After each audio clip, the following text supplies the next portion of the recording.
Hi, good people. It's Amy from Savor Salvage Scent. I hope you're doing great. For those of you who are new to the channel, this mostly focuses on all things perfume and fragrance related with an occasional other house renovation or DIY or creative project. For those of you returning, thank you so much for being here.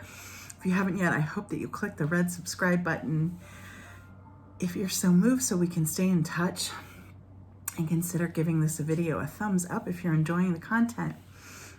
Also, feel free to leave ideas in the comments. Okay, so this is part 2 of me trying the most incredible box of decants from my friend Carrie, who oversees the channel. Totally off-topic fragrance. I will put the link below to her channel. Highly recommend it. Great perfume reviewer and has such an interesting and diverse collection, she and her husband, and also she reviews products as well, and I just find her to be really straightforward and a breath of fresh air, frankly. So Carrie, thank you so much. She sent me 50 decants, and a lot of things are things that I had wanted or mentioned, and good and bad, some things I didn't know that I needed, and now I do.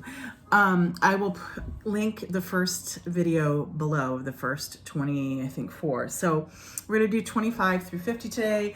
Obviously, I'm not to go into depth of each one, but I'm gonna tell you a little bit about them and how they work for me. So first is Club de Nuit Intense by Armaf. I have read a lot about this. This is a, reputed to be a Tom Ford Noir dupe. It is a beautiful perfume and I think smells way more expensive than it is, but it's not something I need. It's an accord that is popular right now, especially I feel like in Middle Eastern perfumery. So like a floral, spicy oud. And it's really nice, but it's not, I don't love the accord. A lot of people do. I certainly think it's beautiful. Again, if somebody had this on near me, I would think they had nice perfume on for sure, but it's not in my lane. The next is called Eternia by Armaf. I have not, I don't think, tried many of their scents, and this was an absolute immediate love for me. This is the most grown-up, sophisticated orange vanilla that I have smelled. It is gourmand and sweet without being like too artificial. It's deep and rich. It somehow stays elevated. It doesn't smell cheap or too young, or I should say too sophomoric. It's beautiful. So this is something I'd like to own, and I looked it up and it's not terribly expensive. It's like $30 a bottle, so that's nice news. Really loved it. Next on the list is Zara's A Sweet Pastry in Paris. I don't have this on a scent strip because I own it. It's one of my favorite lemon perfumes, sadly, and I don't know why. It seems like sometimes Zara will make perfumes and take them immediately off the market. And it's so sad because this was really popular and now it's skyrocketed in price. I have a big full bottle of it. I love it. It is lemon pastry, truly, or to me it's more lemon meringue, and it's so good. And it originally was only like $20-25 a bottle, I want to say.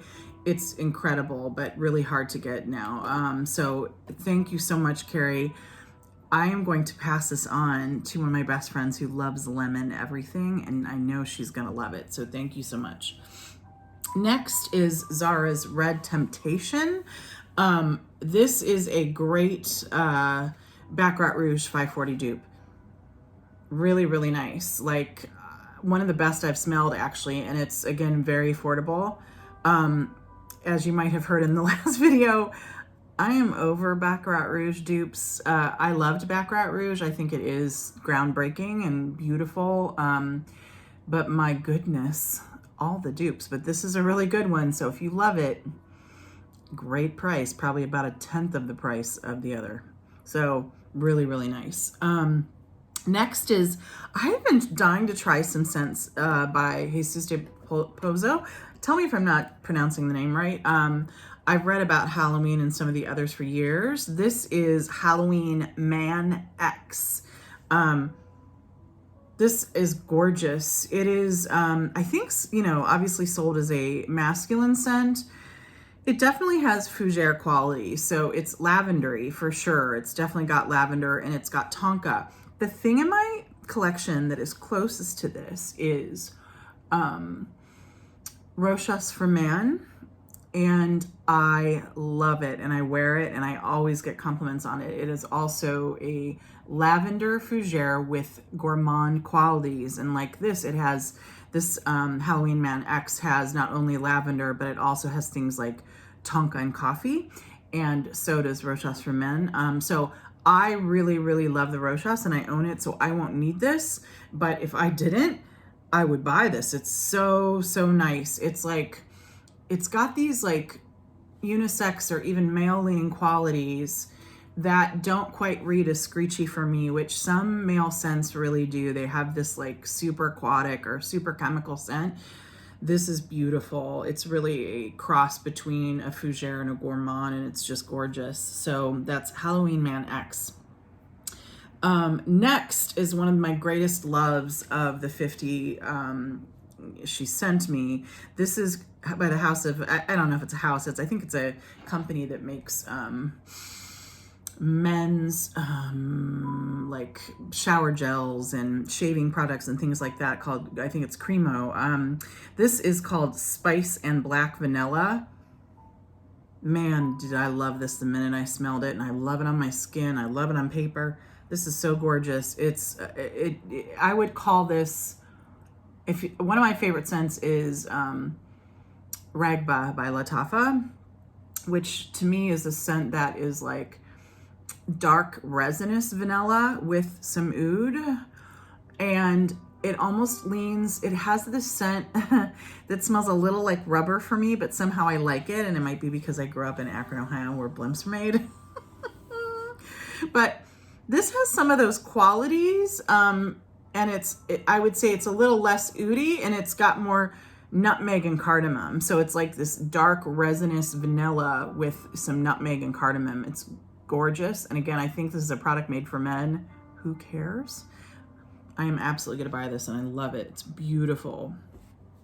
Next one is kind of surprising. So I know so many people like Ariana Grande scents, and I often read about them and think they'll be interesting. One I like, I think it's Moonlight? It smells like a slightly smoky marshmallow. I really like it. But I find a lot of her scents to be just sweet, and to the point like it's a little sweet and then I barely can smell anything. I have a little of that experience with this scent. This is Ariana Grande's REM. But yet this has some really, I think, unique qualities that I'm really surprised by, and it's really cool. This, you get like a lavender and tonka, but you also get this salty muskiness. It's a really interesting, like, it almost smells funky, but in a good way, skin scent. So again, it's light. It's not very strong, but I think it's very unique for a celebrity scent. I'm really impressed, and I think I want to bottle this. It's just so unique, and I love lavender scents. I like some salty scents, some I don't like at all, like Olympia I do not like, but this is really interesting, and I think I'm just being reminded that I really like lavender. Beautiful. So that is Ariana Grande's REM. That was a really fun surprise. Also in the category of surprises, when I saw what was written on this decant, I was like, this is so dramatic, but I swear. Have you ever known that you really, really, really hate a food, and then you're at, let's say, a wedding or somebody's house, and they're like, oh, I'm serving you this food, and you're almost like, oh God, I'm so frightened. Like, am I going to throw up? And what's going to happen? How bad is this going to be? That is what I thought when I read CK1. I adore perfume, and there are only a few perfumes in my whole life that I hate, like that I am just cannot tolerate and make me crazy. CK1 is one of them, like to the point where I can't think when I smell it. I'm just Rawr. So I read CK1 and I was like, oh no. But it says CK1 Shock for Men. And I've read that like that is a really good scent. Let It Be Alone being a really good inexpensive scent. So I was like, okay, you're going to smell this, Amy. Just a reminder, you always need to smell it and don't prejudge it, because I hate CK1 with a passion. I love this. It is so nice and smells so much more expensive than it is. So what I wrote down is gorgeous, spicy, woody tobacco, but it's also not like, you know, sometimes you get those smokier tobaccos and they're great, but they're like only suitable for like fall or winter. This is beautiful. It's light enough that I think you could wear it year round. It's so nice. And I know it's sold to men, but I honestly think anybody could wear it. Definitely, I mean, has a male lean, I suppose, but it's great. I love it. Love it. Now I understand why. It's often on like hyped up lists, and now I get why. This next one I've been wanting to try, even though I just said I'm sick to death of Baccarat Rouge dupes. I have heard this is a really good one, so I was excited to try it. It's Al Haramain's Amber Oud Rouge. It's really nice. It smells really darn close. A lot of people say this is the closest for the money, and it's pretty affordable. I want to say it's like $50, something like that. It's in a beautiful bottle. It's great. I think the world needs about 50 less Baccarat Rouge dupes. But for those of you who love it, and I get why you love it, it is gorgeous stuff. This is really good. So makes me want to try more by Al Haramain. I do have a few that I really love. So the next two I've been dying to try too, for probably like for the longest time. So both Molecule 1 and Molecule 2 by Eccentric Molecules. So Molecule 1, I think these molecular perfumes are so interesting. So they're, you know, for those of you who don't know, they're factory or man-made, and it's a chemical, in this case for one, called ISO-E Super. A lovely woman owns a niche indie perfume company in Cleveland called Yates.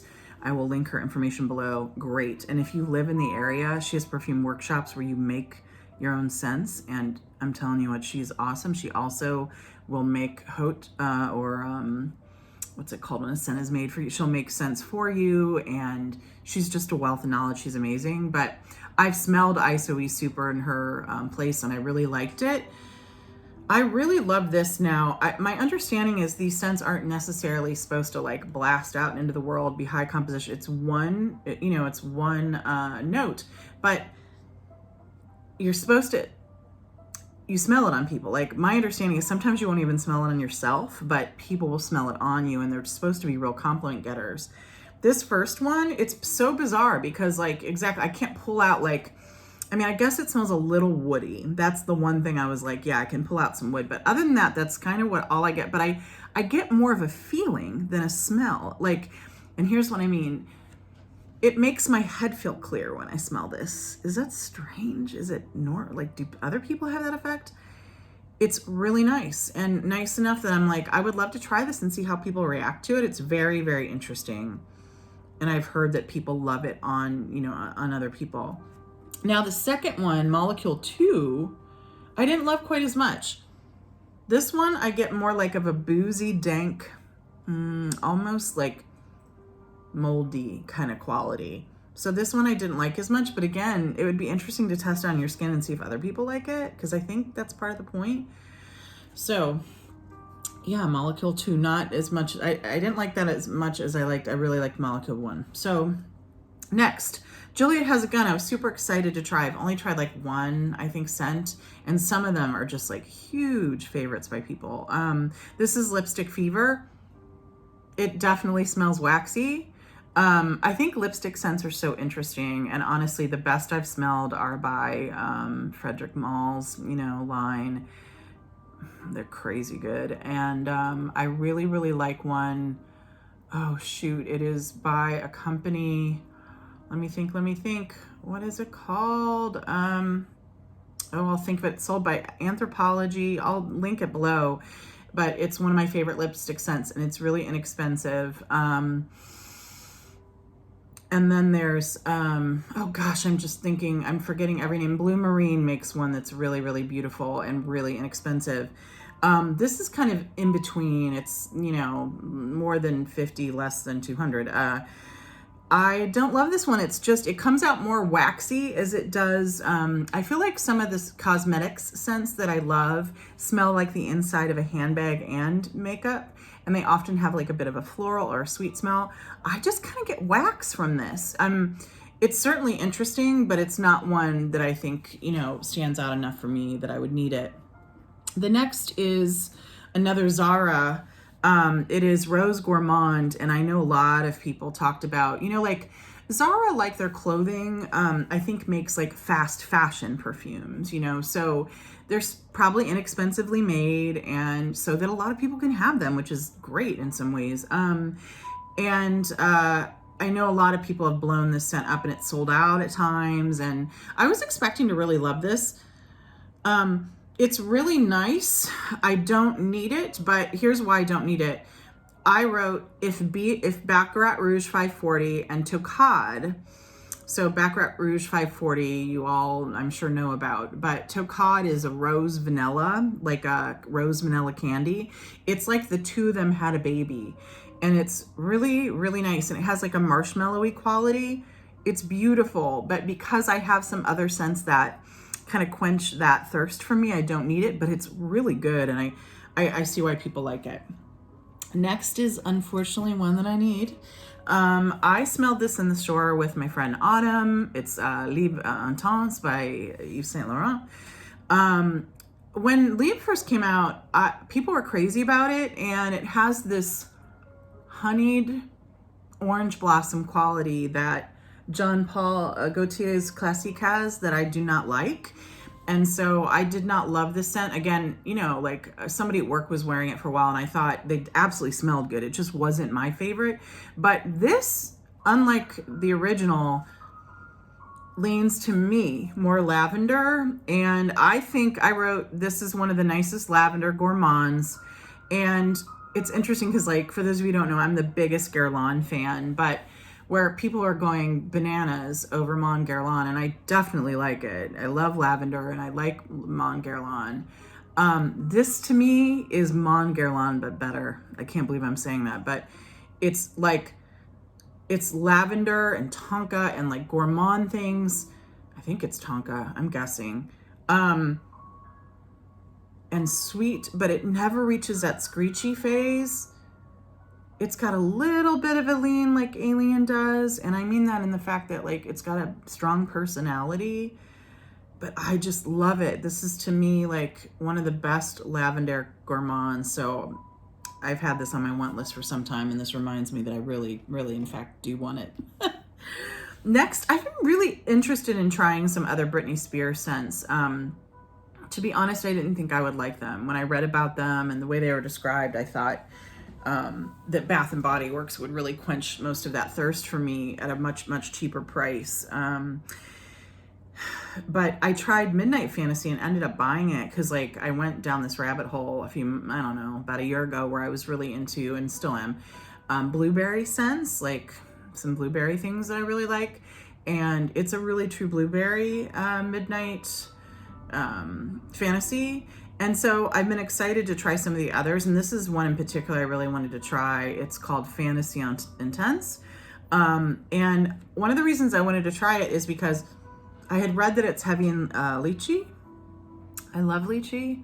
I love it in cocktails so much. I love it on its own. However, I find when it's in perfume, it can be super screechy. Like it does have a bit of a tart floral quality in, you know, the natural world, but sometimes in perfume, it's almost like, whew. But I don't know why this cheapie works for me. Like this is some of the things are in the original Fantasy, which are like whipped cream and like gourmand notes, but mixed with this lychee and I think kiwi. I don't know why I like this. Honestly, on paper, I look at it and I'm like, it sounds like it would not work. Like the cream would curdle the fruit or vice versa. I like this somehow. It really gives me the lychee thing, but it never gets into screechy category for me. So I would really like to own this. It's really beautiful. Next is another I've heard about for years. I remember when I was first, I mean, like maybe the second 10 years I was collecting perfume, I remember people were talking about Mancera's chocolate greedy like crazy, talking about it was like the perfect chocolate. I don't like it, y'all. And I think part of it is I don't really like chocolate a lot, or at least I don't like milk chocolate the way a lot of Americans like. And I know I'm the weird one, believe me. If I'm gonna like have chocolate, I need a little coffee in it, or I need it to be highly vanillic, or I need it to be dark. I need some kind of like, something more. This, when you first spray it, smells so synthetic and cheap. I just was like, oh my God. And again, I think it's just because I don't like that kind of chocolate. But when it dries down and I smell it, I'm like, it now smells like cocoa powder, and it's beautiful. And I bet it would be nice on somebody's skin, but because of my aversion for milk chocolate, it's just not in my lane. The next few, I have read about a company called Rive for years who make really, really inexpensive knockoffs of designer perfumes. And I was really excited to try them.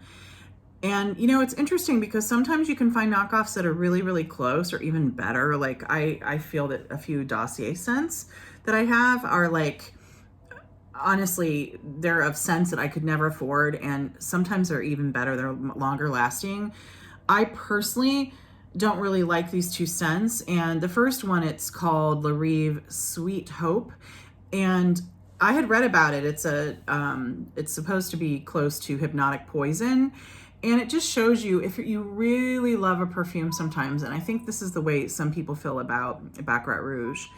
My friend Autumn, she has tried probably, I think, every Baccarat Rouge dupe and ended up buying the original and being like, why didn't I just buy the original? Because it's so good for what it is. It's really well made. But sometimes you can find cheap dupes and they're great. This one, I love the original Hypnotic Poison. And I think some of what I love about Hypnotic Poison is what some people don't love who hate it. So I love that it has a root beer quality and it has a bit of licorice. Now it has other gourmand qualities, very vanillic and lactonic, that a lot of, I think, people like. But what really gets me, that really hooks me about Hypnotic Poison is the root beer licorice facet. Those do not come out in this, and therefore it just smells sweet. It's great probably for somebody who doesn't like licorice. But for me, it's like, I love the original because it's got that bit I love. The next one is called Rive Fleur de Femme, and this is supposed to be a Poison Girl dupe.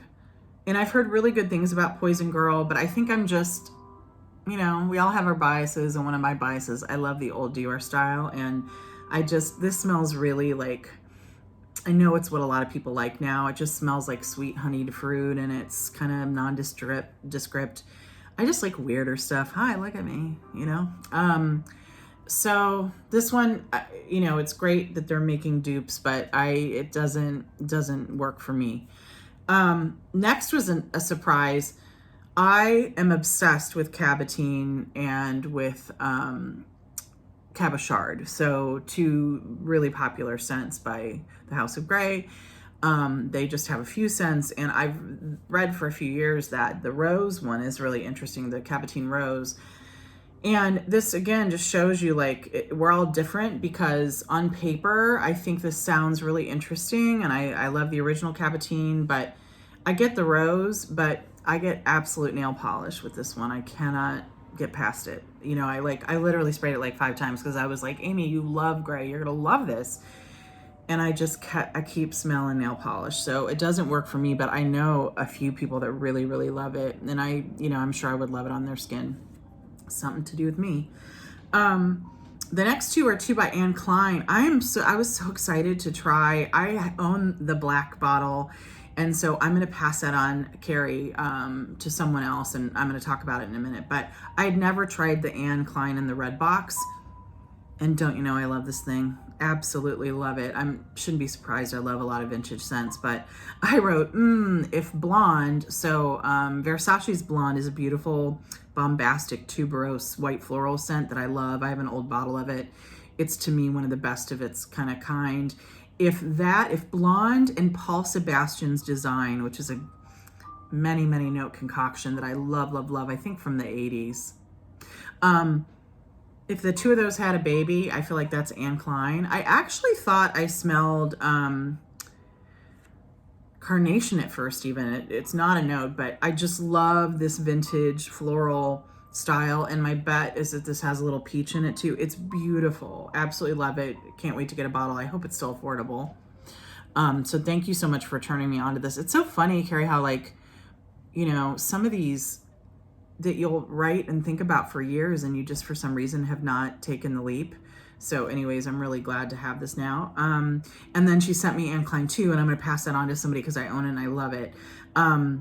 This is, I wrote a peach amber, kind of like, if you like Obsession, if you like Paloma Picasso, if you like Aromatics Elixir, you're probably going to like this. It's got a bit more of a sandalwood dry feel to me than some of the softer ambers, but it's really, really cool, and it's a really inexpensive, but you can find it for like $10 to $15 bottle, and it's, oh my God, and when it dries down, it gets a little more powdery. It's beautiful, beautiful. All right. Next is Elizabeth Arden Fifth Avenue Royale. I bought this, and I'll just admit I bought it and I returned it immediately. I actually thought it was off when I bought it, and I think there's just something in this perfume that doesn't work on me or my skin, because I've known other people who are like obsessed with fragrance that are like, this is an amazing perfume. And I don't know, y'all. I don't know. It doesn't work on me. But I know people love it. So I'm again going to pass that on. I know that a few of my friends will like it. Another in the Arden line she sent was Fifth Avenue, New York. Now this one, I think I'm going to have to own. It's so bizarre to me and interesting. It's like unlike anything that I own. What I get, there is quite a few notes. This is, by the way, I think a limited edition. Yeah, Fifth Avenue, New York. There's many, many things, but I get apple and sandalwood. And what's cool to me about that, it's like green apple and sandalwood. I like apple, but often when it's done by itself, like as a body spray, and it's really like juvenile. It smells literally like the fruit, and you know, it's not complex. This with that sandalwood makes the apple not too sweet, but yet there's the dryness of that sandalwood. It's so interesting. I think this would be so cool in the fall. So I think I need to own this. I hope it's not too expensive. Arden's Fifth Avenue, New York. Really cool. Here's another exciting one. So this is Arden's Red Door limited edition. So I was just thinking the other day, this is a perfect example of, I've read about it for years. I love vintage perfumes. It's inexpensive. Why the heck have I not tried this thing? I was just thinking the other day, and here it is.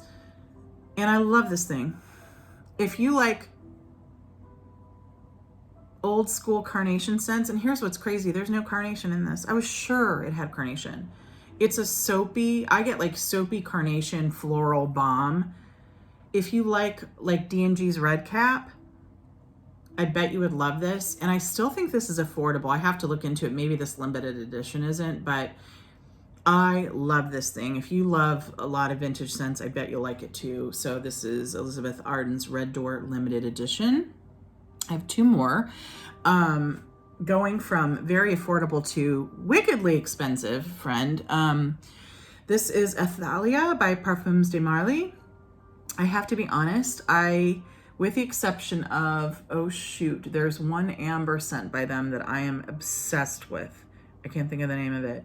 I've only tried a couple of their scents because as irritated as I am by so many people wearing Baccarat Rouge and every company making a dupe, second in line is Delina, to a point where like, I don't care if it's a decent perfume anymore. I'm so sick of people talking about it like it's new, and we don't have to have 30 dupes of it, or at least I don't. Sorry, guys. So I've been reluctant to try other Parfums de Marly scents, and part of the reason is they're wicked expensive.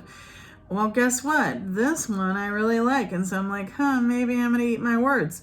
This is, to me, the most beautiful amber and orange together. It's like so grown up. It's got that earthy fall aspect of amber, but it's sweetened and honeyed by this syrupy orange scent. My goodness, this is beautiful. It's just beautiful. So I'm really glad to have tried this. Thank you, Carrie. I would have never been able to try it on my own. So it's so cool. And then last, with a bang, again, eating my words. I was like, I'm not gonna like this line or this house. Wrong. This is called Safanad, I believe. And I was talking about another scent that I was testing, and I love pear, and I wish there was pear in perfumes more.